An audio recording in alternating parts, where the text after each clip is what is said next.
നടക്കുന്നത് വരുന്നവൻ ആരാണ് എന്നൊക്കെ മനസ്സിലാക്കിയാൽ ഈ ലോകത്തുള്ള ആരും പിന്നെ ഇങ്ങോട്ട് വരില്ല.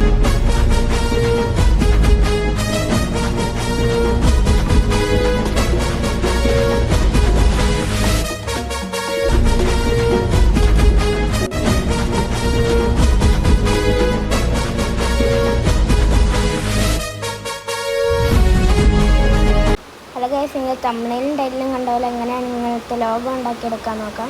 അങ്ങനെ ആദ്യം നിങ്ങൾ ന്യൂ ടെസ്റ്റ് ഡബിൾ ടാപ്പ് ചെയ്യുക. അതിനുശേഷം നിങ്ങളുടെ പേരടിച്ചു കൊടുക്കുന്നത്. അപ്പം GTK എന്നാണ് അടിക്കുന്നത്. എൻ്റെ ചാനലിൻ്റെ പേരാണല്ലോ. ഓക്കെ, ശേഷം ഓക്കെ എടുക്കുക. അതിന് ശേഷം നിങ്ങൾ കറക്റ്റ് അതിൻ്റെ സൈസ് വയ്ക്കുക. ഓക്കെ, കറക്റ്റ് ആക്കിയിട്ടത് വയ്ക്കുക. പിന്നെ അടിയിൽ മറ്റേ ഇവിടെ പോയതിന് ശേഷം റിലേറ്റബിൾ പൊസിഷനിൽ അതൊന്ന് കറക്റ്റ് മിഡിലാക്കി വയ്ക്കുക.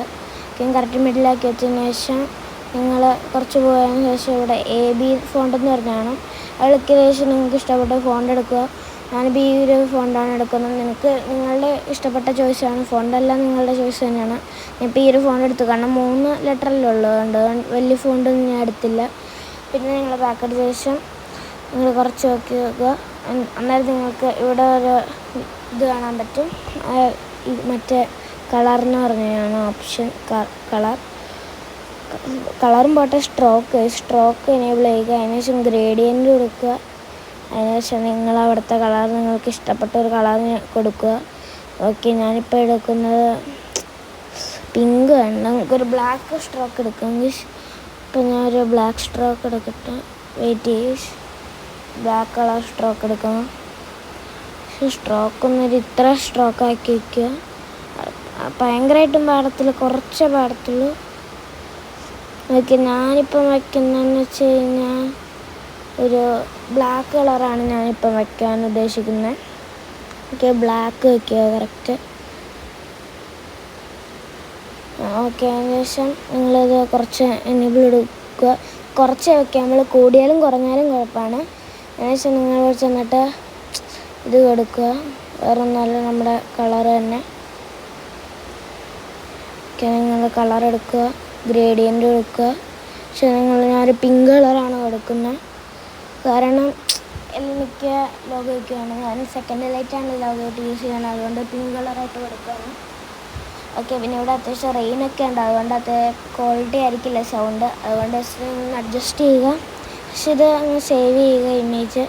പിന്നെ നമ്മുടെ ബാക്കി പരിപാടി വേറൊരു ആപ്പിലാണ്. ഓക്കെ, ഇമേജ് സേവ് ചെയ്തിട്ടുണ്ട്. ഓക്കെ, അതിന് ശേഷം നിങ്ങൾ എഡിറ്റ് ചെയ്യാൻ ഉദ്ദേശിക്കുന്ന ആപ്പ് എടുക്കുക. ഞാനിപ്പോൾ കൈൻ മാസ്റ്റർ എടുക്കുകയാണ്. അതിന് ശേഷം ക്രിയേറ്റ് ന്യൂ എടുക്കുകയാണ്. ക്രിയേറ്റ് എടുക്കുക, ലെയർ എടുക്കുക. ഓക്കെ, അതിന് ശേഷം നിങ്ങൾ ഫോട്ടോ കണ്ടിട്ട് നിങ്ങളുടെ ഷീൽഡ് സെലക്ട് ചെയ്യുക. ഷീൽഡിൻ്റെ ബാക്ക്ഗ്രൗണ്ട് ഉണ്ടായാൽ കുഴപ്പമില്ല, പക്ഷെ ക്യാരക്ടറിൻ്റെ ബാക്ക്ഗ്രൗണ്ട് കാണാൻ പാടില്ല. ക്യാരക്ടറും ഡിലീറ്റ് ചെയ്തിട്ട് ലെയർ നിങ്ങൾ കൊടുക്കുക. ലെയർ കൊടുക്കുമ്പോൾ നിങ്ങൾ ബണ്ടിൽ കൊടുക്കുക. ക്യാരക്ടറിന് ഒരിക്കലും ബാക്ക്ഗ്രൗണ്ട് കാണാൻ പാടില്ല, ബാക്ക്ഗ്രൗണ്ട് ഉണ്ടെങ്കിൽ മൂഞ്ചി. ഓക്കെ, പക്ഷേ നിങ്ങൾ കറക്റ്റായിട്ട് ആ ലോഗോയുടെ അകത്ത് കയറുന്ന ഒരു രീതി വയ്ക്കുക. ഇപ്പം അത്രയും നല്ല ലോഗോ ഒന്നുമല്ല, ബട്ട് നിങ്ങൾക്കൊരു സിമ്പിളായിട്ട് ക്രിയേറ്റ് ചെയ്യാൻ പറ്റിയൊരു ലോഗോ ആണ് ഞാൻ വീഡിയോ കാണിച്ചത്. സിമ്പിൾ എന്ന് വെച്ചാൽ അത്യാവശ്യം നല്ല സിമ്പിൾ തന്നെയാണ്. ഓക്കെ, അതിന് ശേഷം കറക്റ്റായിട്ട് കൊടുക്കുക. അത്രയ്ക്കും ഗസ് നിങ്ങൾ കറക്റ്റ് അതിൻ്റെ അകത്ത് തന്നെ വയ്ക്കുക. ഞാനിപ്പോൾ ഒരു ഇത്ര സൈസാണ് കൊടുക്കുന്നത്. പക്ഷെ നിങ്ങൾ വേണ്ട ഫോട്ടോ എടുക്കുക. നമ്മൾ അന്നേരം പിക്സൽ ലാബിലൊരു ഫോണ്ട് ക്രിയേറ്റ് ചെയ്താണല്ലോ, ആ ഫോണ്ട് നിങ്ങൾ എടുക്കുക. നിങ്ങൾക്ക് വേറെ നല്ല ഫോണ്ടൊക്കെ എടുക്കാമെന്നാണ്. ഞാനിപ്പോൾ നല്ല ഫോണ്ട് എടുക്കാത്ത, എൻ്റെ എന്തായാലും 3 ലെറ്റേഴ്സ് അല്ലേ ഉള്ളൂ, അതുകൊണ്ട് മാത്രമാണ്. ഇത് അത്യാവശ്യം വലുതാക്കി കൊടുക്കുകയാണ്. അതിനുശേഷം ഞാനത് അത്യാവശ്യം നല്ലൊരു മിഡിലായ പൊസിഷൻ, മിഡിലും പോട്ടെ, ലോഗോൻ്റെ കാലില്ല, അതിൻ്റെ അവിടെ വിട്ട് വരെ ഞാൻ ഈ GTK എന്നുള്ള അങ്ങ് എഴുതി വെച്ചിട്ടുണ്ട്. ഓക്കെ, അപ്പം ഒന്ന് കറക്റ്റ് ഇട്ട് വയ്ക്കുക, അല്ലെങ്കിൽ മൂഞ്ച്. അതിനുശേഷം അത്യാവശ്യം കറക്റ്റൊക്കെ ആക്കി കൊടുക്കുക. ഓക്കെ, അതിനുശേഷം നിങ്ങൾ സേവ് ചെയ്യുക. അപ്പോൾ നിങ്ങൾക്ക് പറ്റുന്നത്ര മാക്സിമം ക്വാളിറ്റി തന്നെ സേവ് ചെയ്യുക. അപ്പോൾ ഇത്രയുള്ള ഗൈസ് ഇന്നത്തെ വീഡിയോ. അപ്പം പുതിയൊരു വീഡിയോ ആയിട്ട് തന്നെ എല്ലാവർക്കും ബൈ ഗായ്.